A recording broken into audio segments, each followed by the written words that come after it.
Donc Marcus Rashford est le premier attaquant qui a été confirmé par des journalistes fiables sur les pistes du Barça. Attendez, bougez pas, je vous explique. Tweeté par Fabrizio Romano, dernière minute, le Barça a pris récemment contact avec Marcus Rashford. Il est toujours une option pour le club, il est disponible sur le marché des transferts pour un montant de 47 millions.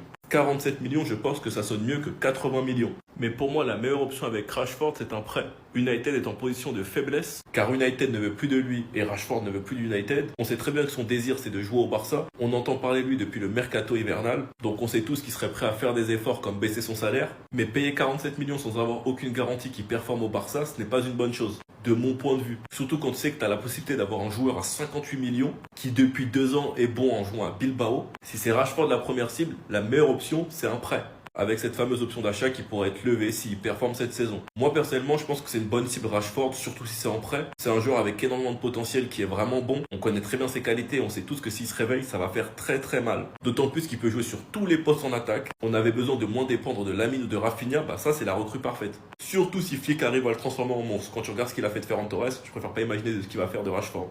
Enfin bref, sinon vous les gars, vous en pensez quoi? Ramenez-vous sur n'importe quoi, on s'ennuie. Attendez, c'est officiel. FC Barcelone a fait le braquage du siècle en recrutant un joueur du classe mondiale qui va potentiellement changer le visage du FC Barcelone et nous ramener la LDC l'année prochaine. Bougez pas, je vous explique tout. Déjà qu'on apprend qu'Ansu Fati a quitté officiellement le FC Barcelone, il y a une bonne nouvelle qui vient de tomber. Puisque ce matin, Echo a rencontré l'agent de Marcus Rashford. Ils sont en train de négocier pour un prêt avec une option d'achat. Et c'est officiellement validé par Fabrizio Romano. Imaginez un duo Lamine Yamal-Rashford. Un très bon joueur. Et je suis sûr qu'il va réussir comme Aubameyang. Les gens qui étaient là en 2021-2022, ils savaient de quoi je parle. Aubameyang qui était enterré, critiqué, dès qu'il est venu au Barça, il a performé. Et ça sera le même cas de Marcus Rashford. Puisque Flick a donné son feu vert, on sait tous, Flick va sortir le meilleur niveau de Marcus Rashford. Et on a bien vu ça avec Ferran Torres, il est actuellement le super sub. Est-ce que vous pensez que Marcus Rashford va réussir au Barça ou pas? Dites-moi dans les commentaires. Sinon les gars, le Barça a fait le braquage du siècle. Passez une bonne journée. 47 millions sur Rashford. Donnez-moi le papier, je signe tout de suite.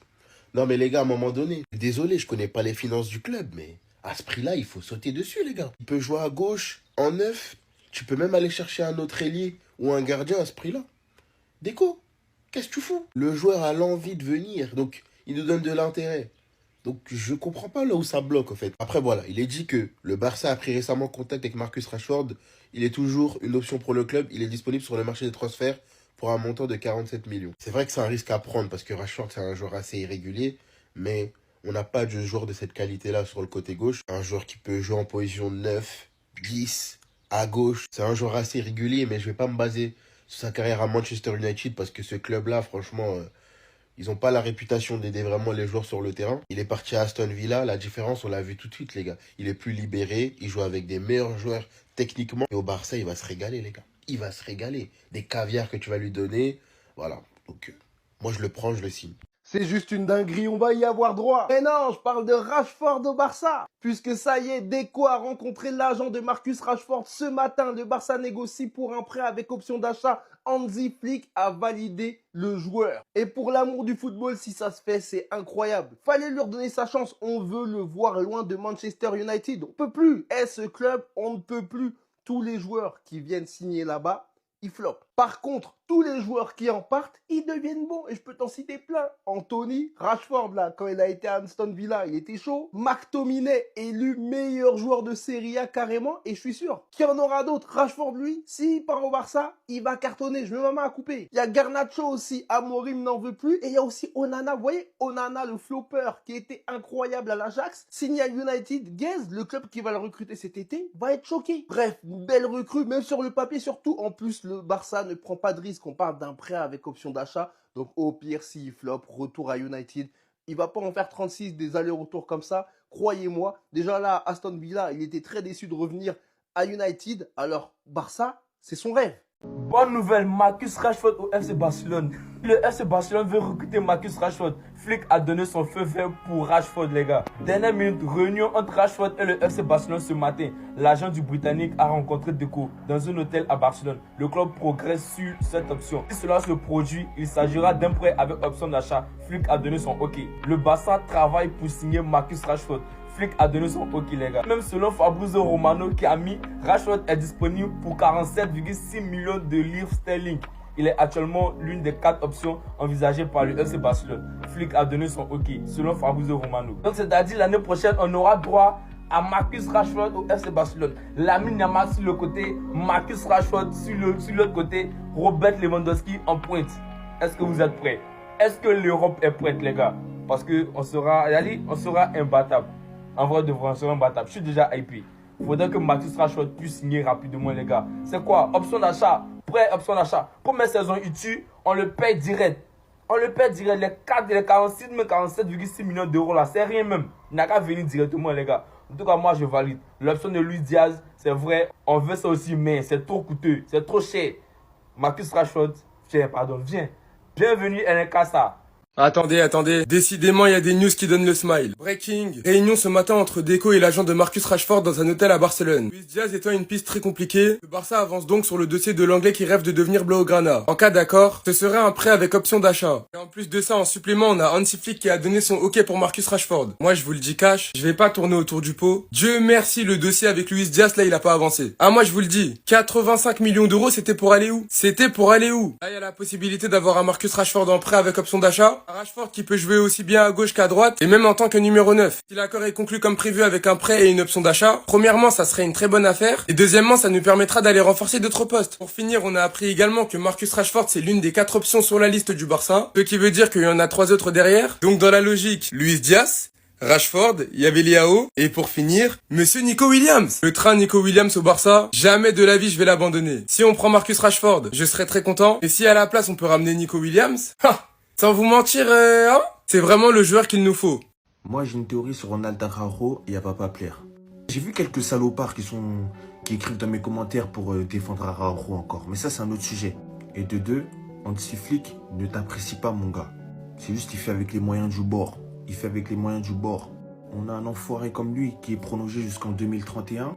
Si on pense à la situation économique du club, c'est difficile d'aller prendre un Saliba, par exemple, à 75 millions d'euros. Ou un Konaté à peut-être 50 millions d'euros. C'est logique. Tu n'es pas le mec indispensable que tu penses être. Après, c'est mon avis. Je suis qu'un enfoiré qui est sur mon canapé. Mais ce mec-là commence à me casser les bonbons, les gars.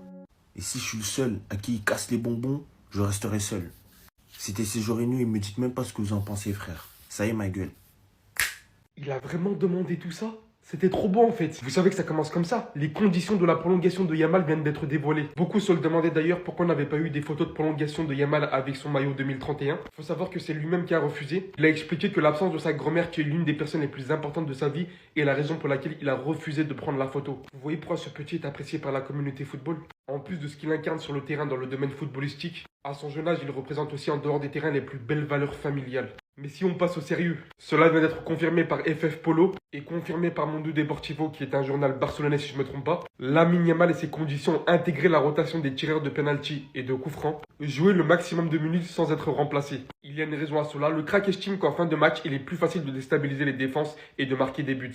Pour aller doucement, imaginez si c'était Vinicius qui aurait formulé tout ça. Je vais même pas citer le nom de Mbappé, parce que vous allez me dire, ouais, mais c'est pas pareil, Mbappé, il a des antécédents, on sait qu'il a réclamé énormément de choses pour bousiller des vestiaires, etc. Et Vinicius, c'était quoi alors? Et pourtant, je sais aujourd'hui que Vinicius, s'il aurait demandé tout ça aujourd'hui au Real Madrid, ça aurait fait un scandale. Pourtant dans ses droits, étant un joueur majeur de cette équipe depuis autant de temps. Non pas en train de dire que Yamal ne mérite pas cela, mais que là, visiblement, ça va pas beaucoup en parler. On se rappelle tous de quand Yamal s'était énervé lorsqu'il était sorti du terrain et qu'il était sur le banc. C'est pour ça que cette condition, elle ne m'étonne pas. Et pour ce qu'il en est des coups francs et des pénaltys, bien sûr qu'il veut tout simplement beaucoup plus tâter pour mener des plus grosses propagandes Ballon d'Or. On a pu voir cette saison son faible ratio de buts, notamment en championnat. Le plus dur, c'était pas sa prolongation. Là, le plus dur, les gars, sachant qu'il a que 17 ans pour l'instant, ça va être sur le long terme le fait de ne pas tomber énormément sur toutes ses exigences. Maintenant, il n'y a aucun doute, Monsieur X va rester. Attendez, bougez pas, je vous explique. Il est arrivé en sélection et il a déclaré « Je suis dans l'un des meilleurs clubs du monde, je suis l'un des capitaines de l'équipe, il me reste encore de nombreuses années et de belles choses à venir. Je vais rester, l'entraîneur m'apprécie et les supporters également. » Heureux de revenir en sélection, je suis content car on a gagné 3 titres, mais personnellement, ma saison n'a pas été bonne, les blessures ne m'ont pas aidé.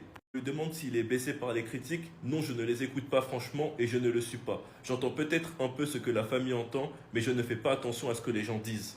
Donc comme ça c'est clair, il ne partira pas. Flick a lui-même parlé et a dit que c'est un très bon défenseur et qu'il compte sur lui. Monsieur X vient clairement de faire la même chose. Au moins il est conscient que malgré les titres que le Barça a gagnés, il n'a pas fait une bonne saison. Vous savez, je peux être rancunier comme je veux. Quand je suis blessé, je suis blessé. Pour moi, Monsieur X m'a réellement trahi après 2 ans. Mais si l'année prochaine il fait du bon, j'hésiterai pas à faire des vidéos pour dire qu'il a fait du bon. Je suis assez curieux de voir comment il va se relever après 2 mauvaises saisons, après le fait qu'il ne soit plus titulaire alors qu'il est capitaine, dans un système qui est plutôt compliqué, sachant qu'il y a beaucoup de concurrence avec Inigo, Kubarsi, Christensen, Eric Garcia, même Koundé qui peut jouer, enfin bref, vous savez déjà. On va voir s'il va rebondir ou s'il va enchaîner 3 mauvaises saisons d'affilée. Enfin bref, sinon vous les gars, vous en pensez quoi? Je vois que Ter Stegen est en train de recevoir un pressing infernal. Mais parlons de notre directeur sportif, les gars. Pour commencer, la gestion du cas Gundogan, je préfère même pas en parler. Si on doit parler du reste, il a raté le quart d'Aguilera, il est parti à Madrid. On a fait venir Roquet pour au final le vendre 6 mois après. On a recruté un 10 uniquement pour masquer le fait que le dossier Nico Williams a été raté. Moi je suis content que Dani Olmo soit là. Mais comme je l'ai toujours dit, ce n'était pas une priorité. On avait besoin de se renforcer en attaque ou au niveau du latéral gauche et du latéral droit. Heureusement que Flick est un magicien parce qu'on aurait pu perdre tous les titres. On a commencé à avoir des blessures en fin de saison.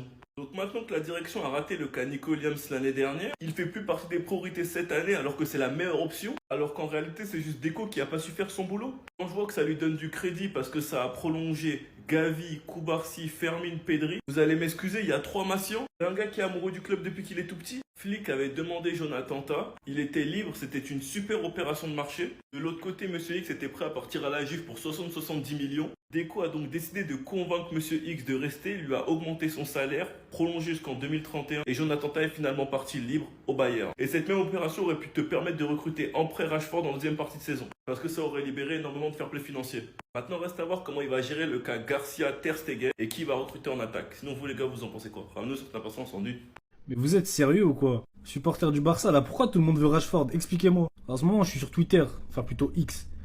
Et je vois plein de gens, ils parlent de Rashford au Barça. Faites-le ramener, Rashford, on va le relancer.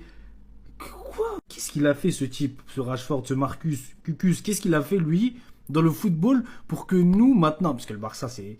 Tu m'aurais dit il y a 2 ans, il y a 3 ans, Rashford, il vient. Ok. Mais là, on n'est plus dans ce calibre. C'est quoi cette ambition d'avoir Marcus Rashford au Barça? C'est quoi cette ambition? C'est le joueur, pour moi, le plus surcoté du 21e siècle. Voilà, j'abuse. Mais en fait, à chaque fois qu'il fait un truc bien, ce mec, il tourne partout, Rashford de retour, il s'endort 2 ans, il refait un but, il remet un but, ça y est, on dit, waouh, Rashford de retour, vous n'êtes pas prêt, attention, c'est son année. Non, c'est plus son année, c'est fini pour lui. S'il redevient fort, bah tant mieux pour lui, moi j'ai rien contre lui. Mais juste prouve, fais des preuves, marque, je sais pas, fais des trucs de fou. On en a marre de voir à chaque fois Rashford. Et là, vous allez dire, je m'invente un problème. Attendez, ça c'est un mec qui a mis son équipe type du Barça l'année prochaine. Donc il met Balde, Inigo Martinez, Kubarsi, Koundé, De Jong, Pedri, Yamal, Luis Diaz, Rafinha et Marcus Rashford en pointe. On reste avec Lewandowski, c'est mieux. Je sais là, vous vous dites, ouais, il y en a un qui a mis ça, t'en fais un sujet, tout ça. Non. Pareil. My preferred Barça line-up de 2025-2026, Rashford. Voilà. Xavi Simon, bon, ça j'en parle pas parce que je pense que c'est le seul qui a parlé de Xavi Simon. Rashford. Et il y en a d'autres qui en parlent, Rashford. Viens, on fait venir Rashford. S'il te plaît, Laporta. Déco, réveille-toi. C'est qui Rashford? En fait, on parle de Florian Wirtz, on parle de qui là? Wallah que moi je préfère avoir Matistel au Barça actuellement. Je préfère qu'on relance. Si on veut relancer un joueur, venez on relance Matistel. Matistel, je suis sûr qu'au Barça il fera du sale. Mais Rashford, ça y est, il a 47 ans, ça y est, ça suffit maintenant.